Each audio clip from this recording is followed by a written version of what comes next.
ayat ini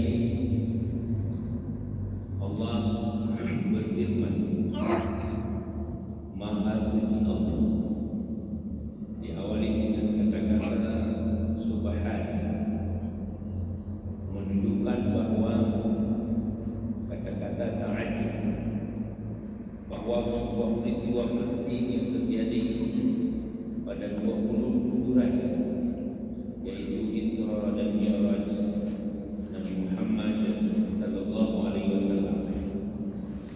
Dulu ketika terjadi dua peristiwa penting pada saat Rasulullah melaksanakan dakwah yang bernama disebut dengan Amul Husni, yaitu tahun duka cita. Yaitu peristiwa penting ini membuat Rasulullah gelisah, sedih, yaitu meninggal istri tercinta. Kemudian alasan kedua terjadi Isra dan Mi'raj adalah ada peristiwa dialog atau diskusi antara langit dan bumi. Kira-kira ceritanya bahwa dialog langit bumi itu siapa yang hebat di antara kita. Karena ini kultum, Bapak Ibu, ceritanya tidak sama dengan ceramah Isra Mi'raj di panggung. Jadi kalau kultum kuliah 3 menit, tapi saya yakin lebih. Nanti kalau lebih dari kultum menjadi kulipas. Kulipas itu kuliah 15 menit. Lebih dari itu menjadi kutipu. Kutipu itu kuliah 30 menit. Wah, jadi begitulah peringkat-peringkat ceramah. Jadi ada kultum, kulipas, dan kutipu. 7 menit, 15 menit, atau 30 menit. Setelah itu pada kultum namanya sudah menjadi dakwah Islamiyah.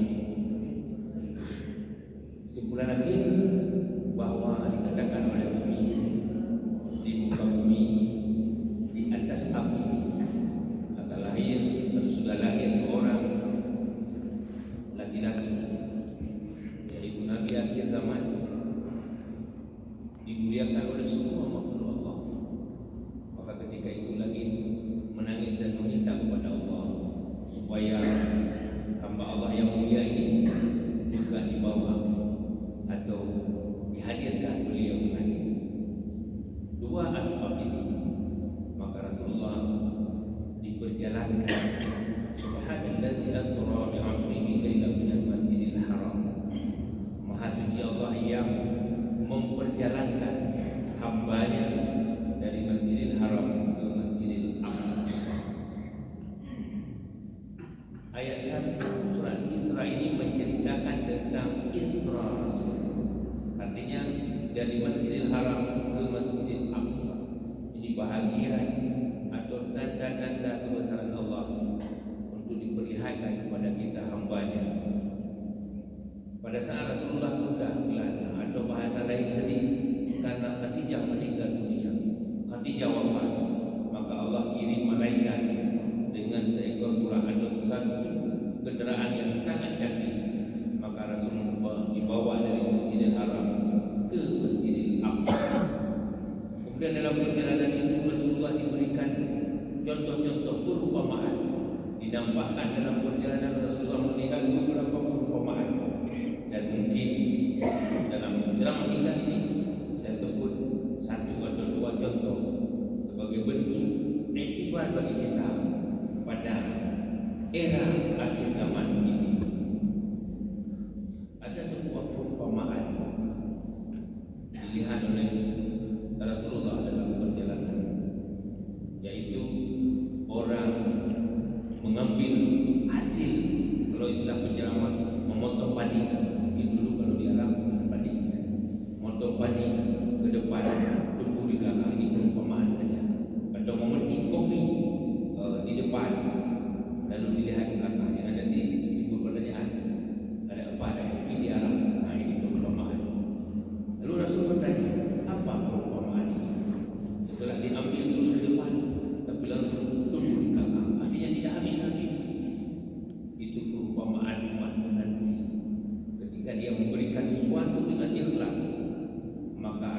ditakdirkan akan diberikan berkah yang berlipat ganda.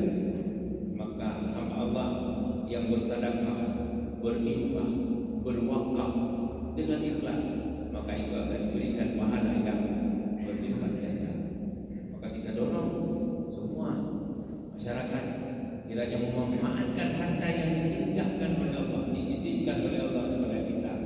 Misalnya ada lahan-lahan wakaf yang kosong, kita tanam batang kopi masing-masing satu orang satu, dikelola oleh Nadir. Tidak terasa lama-lamahan wakaf yang kosong itu akan terisi. Maka kita Kementerian Agama di tahun ini kita wacanakan dan hampir satu tahun kita target 20.000 pohon kita tanam di lahan wakaf secara gotong royong, ikhlas beramal. Satu orang satu batang saya rasa tak berat. Kalau mungkin hari ini 40.000 biaya tanam, lalu kemudian nanti berbuah hasilnya diambil untuk manfaat mauquf alaih sesuai dengan ikrar si wakif dulu waktu mewakafkan tanah. Lalu Rasulullah berjalan sampailah di Baitul Maqdis, Masjid Aqsa yang tadi dalam ayat itu, dari Masjidil Haram ila Masjidil Aqsa, yang alhamdulillah hari ini saudara kita di Palestina yang terus bertahan memperjuangkan hidupnya, mempertahankan Masjidil Aqsa atau Baitul Maqdis. Dan 2 hari yang lalu gencatan senjata terjadi, maka umat Islam bisa dengan bebas kembali melaksanakan ibadah di masjid yang ketiga yang sangat mulia di muka bumi ini, yaitu Masjidil Haram Mekah, Masjid Nabawi Madinah, dan Masjid Aqsa di Palestina. Walaupun dibombardir oleh Zionis Israel, tapi dengan ketahanan kekuatan, maka Allah tunjukkan kebesarannya ketika Donald Trump mengancam ingin menghanguskan Palestina, Gaza. Maka Allah menghanguskan wilayah Amerika sehingga gencatan terjadi. Umat-umat Islam yang sebelumnya dalam kondisi sangat mencekam, maka seluruh umat Islam di dunia berdoa membantu. Doa kita semua ada yang dijawab oleh Allah, dan doa orang-orang Palestina setiap khatib Jumat berdoa Allahumma ansuril Islam wal muslimin fi Palestina misalnya. Semua kita berdoa dan Allah jawabkan. Hari ini terjadi gencatan senjata. Peristiwa ini dari Isra Mi'raj sudah digambarkan bagaimana Rasulullah harus singgah dulu di Baitul Maqdis, Masjid Aqsa, salat 2 rakaat, baru kemudian Rasulullah di Mi'raj dari Baitul Maqdis hingga ke langit pertama, kedua sampai ketujuh, dan sampai ke Sidratul Muntaha. Cerita Mi'raj memang tidak diceritakan di dalam surah Al-Isra, tapi Allah ceritakan di dalam surat An-Najm. Di sana disebutkan bahwa Rasulullah berada di Sidratul Muntaha dan melihat akan kebesaran Allah. Masyarakat muslimin rahimakumullah, inti dari perjalanan Isra dan Mi'raj, dan insyaallah malam ini diperingatkan atau diperingati secara nasional atau secara dunia bahwa peristiwa ini adalah suatu peristiwa penting terjadi di 27 Rajab. Depannya hari Senin malam Selasa atau Minggu malam Senin, makanya besok libur. Hari ini libur Minggu, besok Senin libur. Karena hari raya hari Rabu Imlek, maka di Selasa libur juga, libur Sepi itu lagi. Makanya ramai kita tengok, ramai ke Sabang, ramai ke Aceh, ramai ke Jakarta, apalagi karena ada libur Isra dan Mi'raj ini. Dulu Rasulullah peristiwa Mi'raj 1400 tahun lebih, nikmatnya sampai kita hari ini kita rasakan. Bisa libur besok. Jadi libur itu juga bagi orang yang sudah hidup dengan kegiatan bisa istirahat. Yang danau laut Jawan fresh kembali. Maka luar biasa rahmat Allah untuk Aceh Tengah. Orang berlibur ramai kemari. Jadi ketika orang ramai datang, maka itu akan terjadi pertukaran informasi, ilmu pengetahuan, bahkan ekonomi. Begitulah dilakukan oleh Rasulullah ketika di Mekah.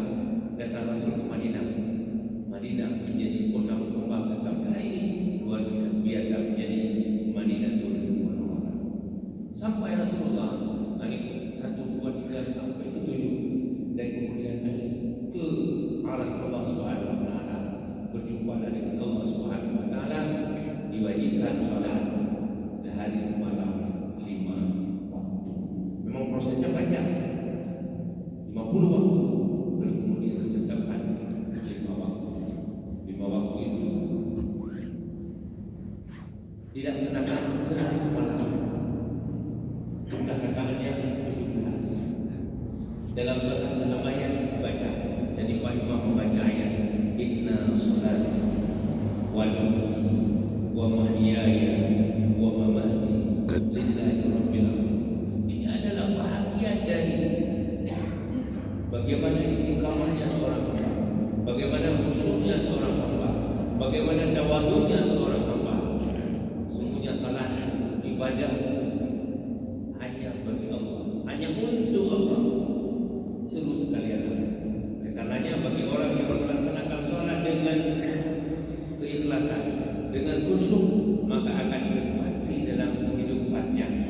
Inna salata tanha 'anil fahsya'i wal munkar. Sesungguhnya salat dapat mencegah perbuatan keji dan munkar.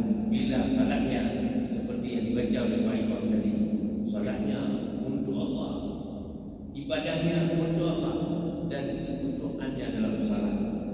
Orang yang salat benar-benar melaksanakan salat, insya-Allah akan terpati dalam hidupnya kebaikan-kebaikan dan jauh daripada keji dan mungkar. Timbul pertanyaan, Pak Ustaz, ini ada orang salat kok main judi, ada salat kok mabuk, ada salat kok pacaran, ada salat kok menghina orang dan sebagainya.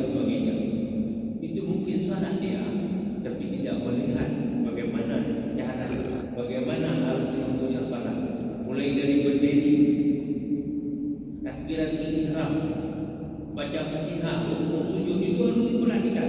Maka 13 rukun salat itu harus betul-betul kita perhatikan supaya salat kita nampak dari kehidupan kita, terhindar dari perbuatan keji dan munkar. Misalnya takbiratul ihram diawali dengan niat dalam hati, tapi kadang kita baca untuk meyakinkan di hati kita, usolli qabla subhi, misalnya sahaja aku salat subuh. Di satu huruf saja, ini mungkin dalam pemikiran paham tentang bahasa Arab, saya cuma satu huruf saja. Beda antara shad dan sin. Untuk usolli dan usalli itu beda jauh maknanya. Kalau usolli sahaja aku sholat, tapi kalau dengan sin usalli sahaja aku menyanyi. Bagaimana nahi antara sholat dengan menyanyi? Makanya mungkin habis sholat dia langsung menyanyi, karena dia minta sesungguhnya sholat inna sholati, tapi dia baca inna salati. Kalau salati itu menjadi arti aku bernyanyi, tapi usolli sholat. Nah, ini tentu Pak Imam kita ini bagaimana makharijul huruf ini bisa belajar pelan-pelan. Shad bagaimana bacanya, sin bagaimana, ta bagaimana, ta dan sebagainya. Itu semua ada dalam bacaan Fatihah. Misalnya satu lagi, ihdinas siratal mustaqim. Seperti apa namanya? Pukul bola golf. Jadi ihdinas siratal mustaqim, tunjukilah aku jalan yang lurus. Tapi kalau ihdinas sirata berbasis dengan ta itu menjadi ta dua titik, ihdinas siratal mustaqim itu dari jalan yang lurus menjadi kepiting. Jadi sirata jalan, tapi kalau sirata kepiting. Jadi kalau kita ihdinas siratal mustaqim, artinya tunjukilah aku kepiting yang lurus. Jauh sekali. Maka oleh karenanya perlu belajar doa-doa salat, ayat-ayat dalam salat sehingga tidak salah baca. Ada orang kadang baca di hulu lidah semua, sin, sa, ta, semua susah. Karena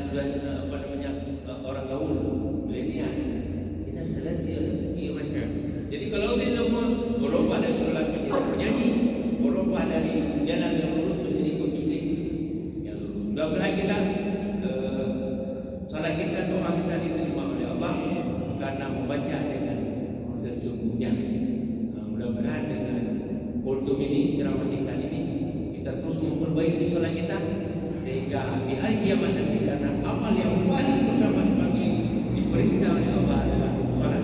Jika salat selesai, jika salat beres, maka insyaallah amal yang lain juga beres. Semoga amal ibadah kita diterima oleh Allah Subhanahu wa taala. Bab 27 bulan Rajab. Isra Mi'raj Nabi mulia. Isra Mi'raj Nabi banyak najak terima sembahyang hamba. Sembahyang hamba 50 wadai. Allah bertentai syin 5 saja. Wallahu muwaffiq ila aqwamit thoriq. Assalamualaikum warahmatullahi wabarakatuh.